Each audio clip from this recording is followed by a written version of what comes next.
Mi esposa me avisó que se iba de seminario este fin de semana con su director, un hombre casado. Le deseé un buen viaje. Luego, por error, le reenvié sus mensajes y la reserva del hotel a la esposa de él, preguntándole si se trataba de su marido. 10 minutos después. Mi esposa me envió un mensaje de texto un martes por la mañana, justo entre mi segunda taza de café y una teleconferencia que había estado temiendo durante una semana. Cariño, Garrett quiere a todo el equipo en Nashville este fin de semana por la cuenta de @. Volveré el domingo por la noche. ¿Te quiero? Leí ese mensaje 3 veces. Luego escribí de vuelta, que tengas un buen viaje. Y lo decía en serio. Lo decía genuina y completamente en serio porque ya lo sabía. Lo había sabido durante 11 días. Y en esos 11 días, me había asegurado de que cuando llegara el momento, sería el hombre más tranquilo en cualquier habitación. Lo que sucedió después, y me refiero a lo que sucedió en las 48 horas después de que pulsé enviar a esa respuesta, cambió la vida de 4 personas permanentemente. Y una de esas personas dejó un mensaje de voz en mi teléfono que todavía tengo guardado. No porque lo escuche. No lo necesito, sino porque hay días en esta vida en los que necesitas recordar que hacer lo correcto y hacer lo satisfactorio no siempre son opuestos. Mi nombre es Conrad Hall. Tengo 43 años. He trabajado como investigador corporativo en Atlanta, Georgia durante los últimos 14 años. Mi trabajo, si quieres la versión simple, es encontrar cosas que la gente intenta ocultar, discrepancias financieras, fraude interno, mala conducta de los empleados. Me siento frente a ejecutivos pulcros en oficinas de cristal en la calle Peachtree, y hago preguntas con la paciencia de alguien que ya sabe las respuestas. He sido muy bueno en este trabajo durante mucho tiempo. Y durante 11 años, pensé que era igualmente bueno siendo esposo. Antes de continuar, si esta historia está resonando en algún lugar de tu pecho en este momento, si sentiste ese pavor silencioso y específico de sospechar de alguien a quien amas, entonces presiona ese botón de suscripción antes de seguir viendo. Voy a contártelo todo, cada detalle, cada decisión que tomé y por qué la tomé. Y seré honesto contigo también sobre las partes que no fueron fáciles, como el botón. Deja un comentario abajo ahora mismo. Dime, si estuvieras en mi posición, ¿habrías hecho lo que yo hice? Quiero saber. Estaré leyendo cada uno de ellos. Ahora, déjame empezar por el principio. Simone y yo nos conocimos en un evento de recaudación de fondos para el Banco de Alimentos Comunitario de Atlanta hace 12 años, que es exactamente el tipo de lugar donde no esperas conocer a alguien que ponga tu vida patas arriba. Yo estaba allí porque un colega me arrastró. Ella estaba allí porque había ayudado a organizar el evento para el programa de alcance comunitario de su empresa. Llevaba un vestido verde y discutía con un proveedor de catering sobre la ubicación de la mesa de postres, y tenía toda la razón en la discusión, lo que encontré inmediatamente atractivo.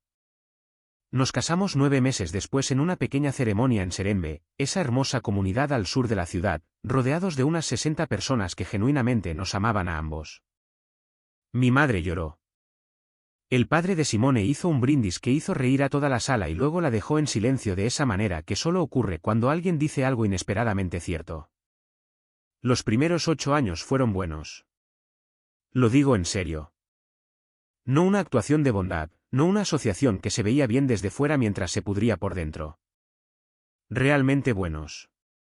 Viajamos juntos. Tuvimos cenas. Discutimos sobre cosas que importaban y dejamos pasar las que no.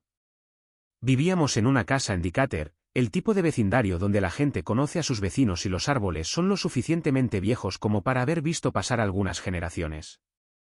Simone trabajaba en comunicaciones corporativas para una empresa de atención médica de tamaño mediano con sede en Midtown. Era muy buena en su trabajo, aguda, organizada, el tipo de persona que podía traducir un mensaje complicado en algo limpio y directo. Respetaba eso de ella. Su jefe, Garrett Whitfield, había sido su supervisor directo durante unos 3 años cuando comienza esta historia. Había conocido a Garrett exactamente 2 veces. Una vez en una fiesta de Navidad de la empresa en un bar en una azotea en la avenida North, y una vez cuando Simone y yo nos encontramos con él y su esposa, Diane, en el Ponce City Market un sábado por la tarde. Era alto, seguro de sí mismo de la manera en que tienden a serlo las personas a las que les han dicho que son impresionantes durante demasiado tiempo, y me estrechó la mano con el apretón ligeramente demasiado firme de un hombre que quiere que notes el apretón. Su esposa, Diane, parecía agradable. Hablamos durante quizás 10 minutos sobre nada, de la manera en que lo haces con parejas con las que eres amigable, pero no amigo, y luego seguimos nuestros caminos por separado. No volví a pensar en Garrett Whitfield durante mucho tiempo después de eso. La primera señal no fue dramática. Nunca lo es, en mi experiencia. En mi vida profesional, he aprendido que las cosas que la gente oculta con más cuidado casi nunca se anuncian. Dejan rastros pequeños y silenciosos que la mayoría de la gente se entrena para no mirar directamente. Unos 4 meses antes del mensaje de texto del martes, los hábitos de Simone con el teléfono cambiaron. Este es el tipo de cosa que es fácil de descartar cuando amas a alguien. Te dices a ti mismo que estás siendo paranoico. Te recuerdas que las personas tienen derecho a la privacidad, que no toda puerta cerrada significa que algo se esconde detrás. Me dije ambas cosas sinceramente. Pero también noté que había empezado a poner su teléfono boca abajo cuando lo dejaba en la encimera de la cocina. Nunca había hecho eso antes. Durante 11 años, el teléfono de Simone había vivido boca arriba en cada superficie en la que lo dejaba. Pantalla brillante, notificaciones visibles. No era una persona reservada por naturaleza. Una vez dejó su correo electrónico abierto en mi portátil durante 2 semanas y ninguno de los dos le dio importancia. Lo del teléfono boca abajo era nuevo. Luego estaban las llamadas tardías de clientes. En comunicaciones, las llamadas tardías ocurren. Las crisis ocurren. Los ciclos de los medios no respetan la hora de la cena. Entendía esto, pero las llamadas estaban ocurriendo 3, 4 veces por semana ahora, y Simone las tomaba en nuestra oficina en casa con la puerta cerrada, lo que tampoco había hecho antes. Y había algo más pequeño que ambas cosas. Algo que casi dudo en mencionar porque suena como la observación de un hombre que busca razones para sospechar. Pero después de 14 años investigando cosas para ganarme la vida, he aprendido a confiar en los datos incluso cuando no me gusta lo que señalan. Simone dejó de preguntar por mi día. No de una manera dramática. No de una manera que nadie más hubiera notado. Pero durante 11 años, había sido un ritual. Llegaba a casa, ella tenía algo en la estufa o estaba sentada en la isla de la cocina con su portátil, y me preguntaba sobre mi día antes de que yo siquiera dejara mi bolso. No por obligación, por interés genuino. Recordaba algo que mencioné la semana anterior y preguntaba al respecto. Era una de esas personas que realmente escuchaba. Y luego, lentamente, dejó de hacerlo. Noté la ausencia de la misma manera que notas cuando la música que has estado escuchando durante años finalmente se detiene. No con alarma, con una especie de tristeza silenciosa. 11 días antes del mensaje de texto del martes, encontré la reserva de hotel. Quiero ser claro sobre cómo sucedió esto porque soy consciente de que importa. No estaba revisando el teléfono de Simone. No estaba vigilando a mi propia esposa. Lo que estaba haciendo era sentarme en nuestra computadora de escritorio compartida en la oficina de casa, buscando un PDF de nuestra póliza de seguro de hogar que había archivado en algún lugar de nuestra carpeta de documentos compartidos la primavera anterior. Nuestro correo electrónico estaba vinculado en esa computadora a través de un gestor de cuentas familiares que habíamos configurado hace años para poder compartir eventos de calendario, suscripciones, reservas de viaje, la infraestructura administrativa ordinaria de una vida compartida. Cuando abrí el navegador para buscar en la unidad compartida, la última sesión no se había cerrado por completo, y lo que estaba abierto en la pestaña no era nuestra carpeta compartida. Era un correo electrónico de confirmación de hotel, el Grand Hyatt Nashville. 2 noches, de viernes a domingo.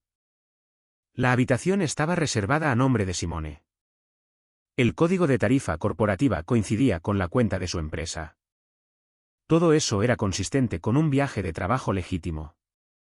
Lo que no era consistente era el segundo nombre que figuraba en el campo de huéspedes adicionales, Garrett Whitfield. Me quedé muy quieto por un momento. Luego cerré el navegador, encontré el PDF del seguro en una carpeta diferente, lo imprimí y fui a preparar la cena. No confronté a Simone esa noche. No la confronté al día siguiente ni al día después de ese. Lo que hice durante los siguientes 11 días fue exactamente lo que hago para ganarme la vida. Recopilé información en silencio, metódicamente y por completo antes de hacer un solo movimiento. Necesito hacer una pausa aquí y contarte algo sobre mi filosofía profesional porque moldeó directamente cada decisión que tomé en los días que siguieron. En mi línea de trabajo, hay un concepto que llamamos divulgación prematura. Es lo que sucede cuando alguien confronta una situación antes de tener una imagen completa de ella. En el momento en que revelas que sabes algo, pierdes la capacidad de aprender más. El sujeto se ajusta, destruye pruebas, cambia su historia, recluta aliados. Cualquier ventaja que tuvieras se evapora en el segundo en que saben que la tienes. Los investigadores aficionados cometen este error constantemente. Se emocionan. Necesitan la confrontación. No pueden quedarse con lo que saben el tiempo suficiente para ser estratégicos al respecto. Entendí esta trampa profundamente y estaba decidido a no caer en ella. Así que durante 11 días, fui un esposo. Hice café. Le pregunté por su semana. Sugerí cenar en nuestro restaurante etíope favorito en la avenida Ewood y fuimos, y estuvo bien y ella parecía feliz. Y me senté frente a ella y observé y sentí algo para lo que todavía no tengo una palabra clara. No exactamente ira, más cercano al dolor, pero con un borde duro por debajo. Durante ese tiempo, también hice algo que a la gente que me conoce no le sorprenderá. Revisé, no su teléfono, no sus cuentas privadas, sino el calendario compartido que habíamos mantenido durante 11 años, el correo electrónico compartido para reservas de viaje, los registros que siempre habían sido técnicamente accesibles para ambos. Y lo que encontré, ensamblado cuidadosamente como piezas de un expediente, fue un patrón. 6 viajes en los últimos 7 meses, 4 de ellos a ciudades donde ahora tenía motivos para verificar si Garrett Whitfield también había estado presente en los eventos de su empresa. No voy a decirte exactamente cómo hice esta referencia cruzada porque parte de lo que sé hacer en mi vida profesional existe en un área gris y no me dedico a dar una clase magistral sobre ello en YouTube. Lo que sí te diré es que la información no fue difícil de encontrar para alguien que sabía dónde buscar. Él había estado en 3 de los 4. 6 meses. 6 meses más de lo que hubiera imaginado. Y cada uno de esos meses había incluido cenas de domingo y cafés por la mañana y tardes en el porche trasero y todo el pequeño mobiliario de una vida que yo había creído que era real. Para cuando Simone me envió ese mensaje de texto del martes, tenía una imagen completa y tenía un plan. Ahora, aquí es donde tengo que tener cuidado porque quiero ser honesto contigo sobre lo que hice y lo que no hice. No toqué el teléfono de Simone. No hackeé nada. No intercepté comunicaciones privadas por ningún medio que me sintiera incómodo describiendo en detalle. Lo que hice fue considerablemente más simple. Simone había habilitado, hace años, una función en nuestra cuenta familiar compartida que reenviaría automáticamente ciertas confirmaciones de reserva a nuestra carpeta de viajes compartida. La había configurado ella misma por razones prácticas para que cualquiera de nosotros pudiera acceder a los itinerarios sin tener que preguntar al otro. Fue la misma función que me había mostrado la confirmación del hotel de Nashville en primer lugar. Esa función seguía activa. Así que, cuando llegó la confirmación de seguimiento, la que tenía una mejora de habitación, la que incluía una breve nota personal de 3 líneas del asistente de Garrett que decía, el señor Whitfield solicitó la suite de la esquina con vistas al parque, según su preferencia habitual. Llegó a la carpeta compartida donde pude verla. Y cuando el teléfono de Simone, que a veces dejaba cargando en la encimera de la cocina temprano en la mañana mientras hacía café, mostró una vista previa de un mensaje de texto que no estaba tratando de leer, pero que era visible en la pantalla desde donde yo estaba parado. Una vista previa que incluía las palabras, no puedo esperar a este fin de semana. Ha pasado demasiado tiempo. De un contacto guardado solo como G. No estaba investigando activamente. Estaba parado en mi propia cocina. Quiero que entiendas la distinción porque para mí era importante. Me senté un jueves por la noche, 3 días antes del viaje, y compuse un mensaje.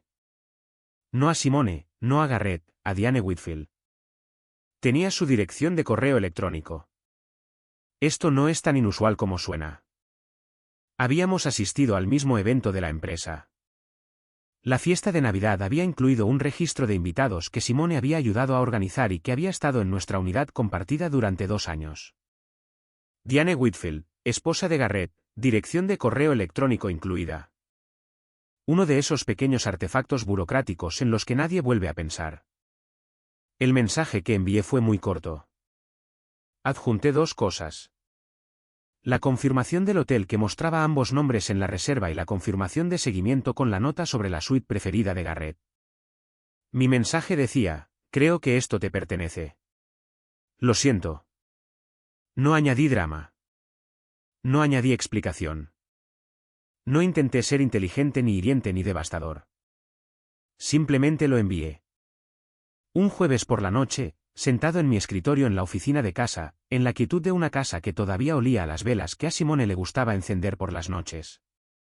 Luego esperé. El viernes por la mañana del viaje, Simone me besó en la mejilla antes de irse. Su maleta con ruedas hizo ese sonido específico en nuestros pisos de madera, el que había escuchado 100 veces, y me paré en la ventana de la cocina y la vi guardarla en el maletero de su coche. ¿Se fue? Me serví una segunda taza de café. Mi teléfono sonó 47 minutos después. No reconocí el número, pero reconocí el código de área de Atlanta. Respondí. Lo que escuché en los siguientes 90 segundos fue uno de los mensajes de voz más notables que he recibido. Y trabajo en una industria donde la gente deja mensajes de voz notables regularmente. La voz al otro lado era la de Simone. Y no llamaba desde la carretera a Nashville. Llamaba desde el estacionamiento de una gasolinera en la primera 85, aproximadamente a 22 millas de nuestra casa. El mensaje de voz, porque no respondí a tiempo, duró 91 segundos. Lo he escuchado exactamente una vez desde esa mañana, pero recuerdo cada palabra. No estaba llorando de la manera que podría haber esperado. No estaba devastada de la manera que podrías imaginar que suena alguien cuando su secreto cuidadosamente construido se derrumba en el peor momento posible. Estaba más cerca de la furia. La furia controlada y aguda de alguien que ha sido descubierto y está pasando los primeros 20 segundos tratando todavía de encontrar una manera de culpar a otro. Conrad. Conrad, necesito que me llames ahora mismo. No sé qué crees que sabes o qué crees que hiciste, pero necesitas entender que acabas de destruir algo. No tenías derecho. Ni siquiera viniste a mí. Ni siquiera preguntaste. Simplemente fuiste a mis espaldas. Y hubo una pausa, una larga, y luego su voz cambió. La furia bajó unas 6 octavas. Lo que salió después de esa pausa fue algo crudo, algo que probablemente no pretendía dejar traslucir. Garrett me llamó desde el aeropuerto. Diane lo llamó gritando. ¿Ella? Ella va a su casa ahora mismo. Conrad, sus hijos están allí. Sus hijos tienen 12 y 9 años, Conrad. Otra pausa. ¿Por qué no hablaste conmigo? Y luego la llamada terminó. Dejé mi teléfono en la encimera de la cocina, boca arriba, como Simone solía dejar el suyo. Pensé en devolverle la llamada. Lo pensé durante mucho tiempo. Me senté con mi café y pensé en lo que había dicho en ese mensaje de voz.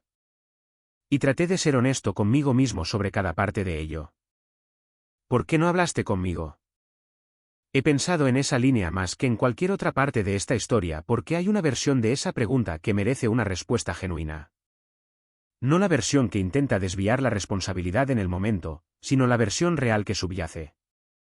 La versión que se pregunta si lo honesto, lo valiente, habría sido un tipo diferente de confrontación. Esto es lo que sé. Sé que en mi vida profesional, la confrontación directa antes de que la evidencia esté completa casi siempre produce peores resultados. Los sujetos mienten, las historias cambian, los rastros de papel desaparecen. La persona que muestra sus cartas primero casi nunca controla lo que sucede después. Pero esto no era una investigación. Este era mi matrimonio. Y había pasado 11 días sentado frente a Simone en la cena y llevándola al mercado de agricultores los sábados por la mañana y acostado a su lado en la oscuridad. Y no le había hecho una sola pregunta directa. No porque estuviera siendo estratégico o no solo por eso, sino porque tenía miedo de la respuesta.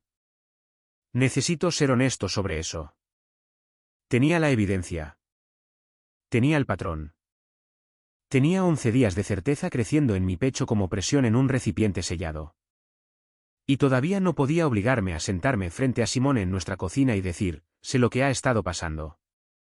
¿Qué quieres hacer al respecto? En cambio, reenvié una confirmación de hotel a otra mujer y dejé que la explosión ocurriera a distancia, donde no tendría que sentir el calor directamente. Esa es la parte de esta historia de la que no estoy orgulloso. Simone volvió a casa ese viernes por la noche. No el domingo, el viernes. Entró por la puerta justo después de las 7 sin su maleta con ruedas, sin la chaqueta verde que llevaba cuando se fue. Yo estaba en la sala de estar. No recuerdo que estaba fingiendo leer. Se sentó en la silla frente al sofá, no a mi lado, frente a mí. Ninguno de los dos habló durante un minuto entero. Luego dijo, quiero decirte la verdad. Dije, está bien. Lo que me dijo, voy a darte la versión honesta, no la versión que convierte a uno de nosotros enteramente en el villano. Porque después de 14 años haciendo este trabajo, he aprendido que las narrativas limpias donde una persona está completamente equivocada y una persona tiene toda la razón son muy raras. Simone había sido infeliz durante unos 2 años. No de la manera dramática de todo es terrible. De la manera más silenciosa y a veces más difícil en la que no estás seguro de tener permiso para ser infeliz porque nada está obviamente mal. No habíamos tenido una pelea real en años. Tampoco habíamos tenido una conversación real en aproximadamente el mismo tiempo. Nos habíamos vuelto, en sus palabras, muy eficientes en estar casados y muy malos en hablar realmente el uno con el otro. Garrett había comenzado como alguien con quien podía hablar sobre el trabajo, sobre las cosas en las que era buena y las cosas que quería y que no había descubierto cómo decirme a mí. Y luego se convirtió en algo más y ella sabía que estaba mal. Lo dijo directamente. No me ofreció una explicación que también fuera una excusa. Dijo, sabía que estaba mal y seguía haciéndolo y lo siento. Le dije que lo sabía desde hacía 11 días y que no dije nada. Lo siento por esa parte, también. Nos sentamos en esa habitación durante mucho tiempo. Necesito contarte sobre Diane Whitfield porque no es una figura periférica en esta historia. Me llamó 2 días después no para agradecerme, no para gritarme. Me llamó porque tenía una pregunta y pensó que yo podría ser la única persona que le daría una respuesta honesta. Preguntó, ¿cuánto tiempo hace que lo sabes? Le dije, 11 días en términos de lo que pude confirmar. En términos de sospecha, más tiempo. Se quedó en silencio por un momento. Luego dijo, he estado sospechando durante 8 meses. Seguía convenciéndome de que no era así. Reconocí eso. Le dije que lo reconocía. Hablamos durante unos 20 minutos. No sé exactamente qué decidió hacer Diane Whitfield con su matrimonio. Eso nunca fue asunto mío. Lo que sé es que al final de esa llamada sonaba como una persona a la que le habían entregado algo terrible que todavía necesitaba, que es la verdad. No la versión de la verdad que viene envuelta en delicadeza por personas que te aman y tratan de protegerte. La verdad real, incluso cuando duele. Dijo una cosa antes de colgar que he pensado desde entonces. Dijo, no voy a agradecerte, pero tampoco estoy enojada contigo. Hiciste lo que pensabas que era correcto, y es lo que hubiera querido que alguien hiciera por mí. Le dije que lamentaba por lo que estaba pasando. Ella dijo, tú también. Déjame contarte lo que sucedió en las semanas siguientes porque creo que mereces la imagen completa. Garrett Whitfield fue puesto en baja administrativa de su empresa a la espera de una revisión interna de la situación. Usar recursos de la empresa, incluida la reserva de hotel con tarifa corporativa, para facilitar una relación personal con un subordinado directo es el tipo de cosa que a los departamentos de recursos humanos no les hace gracia. No tengo conocimiento de lo que finalmente sucedió con su estado laboral, y no voy a especular. Lo que sé es que no fue el supervisor de Simone por mucho más tiempo. Simone se tomó una licencia en el trabajo.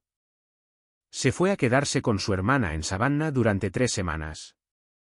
Hablamos por teléfono durante ese tiempo. No de la manera en que hablan las personas distanciadas, donde cada palabra es una negociación.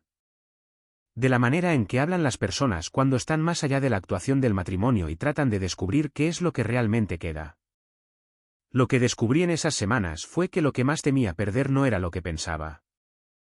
No tenía miedo de perder la casa o las rutinas o incluso la persona que pensé que era Simone. Tenía miedo de perder la versión de mi propia vida que había construido en torno a la suposición de que era un hombre que entendía las cosas que le importaban, que prestaba atención, que se habría dado cuenta antes y habría respondido con más valentía. Me había perdido cosas. No porque sea descuidado. En mi vida profesional, no me pierdo casi nada.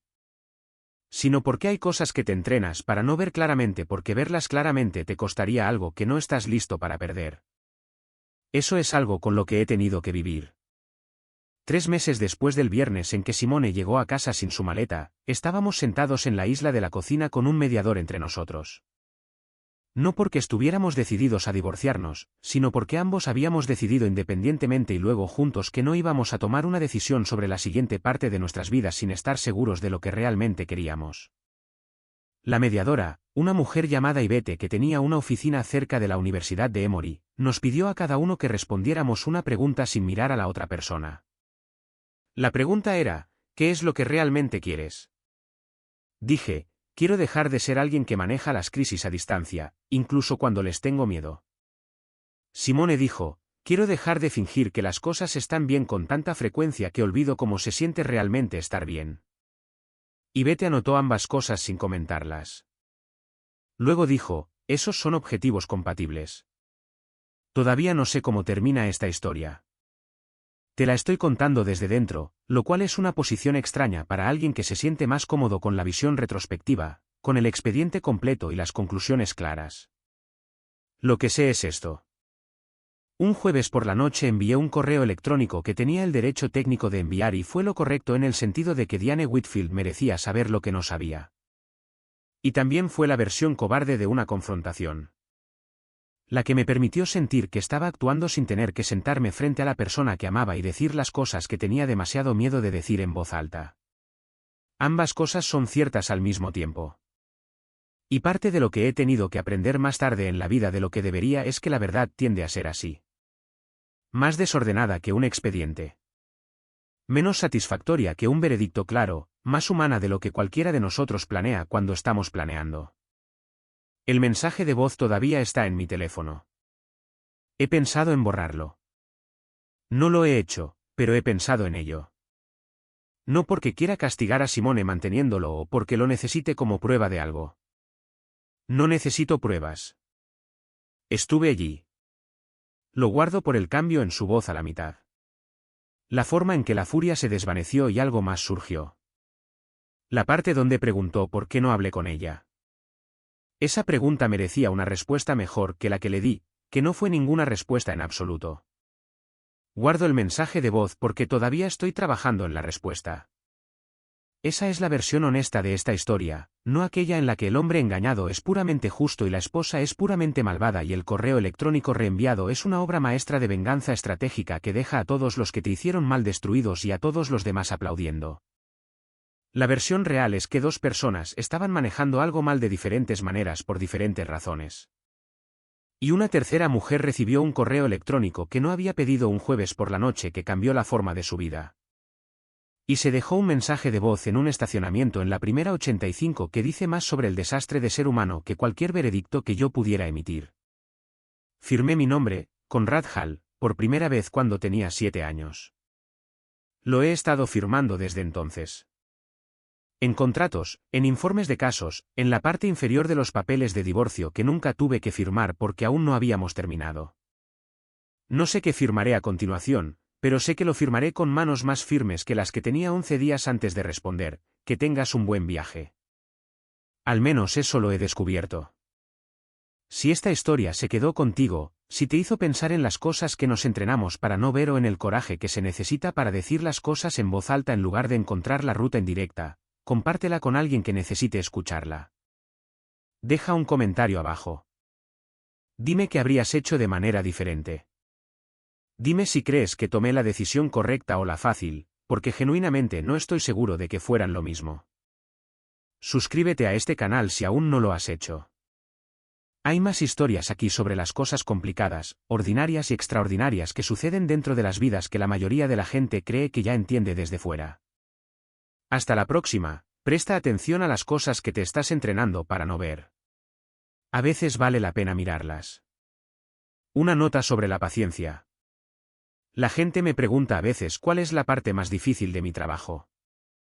Esperan que diga algo sobre el peligro o la complejidad legal o el peso moral de exponer las malas acciones. La respuesta real es la paciencia.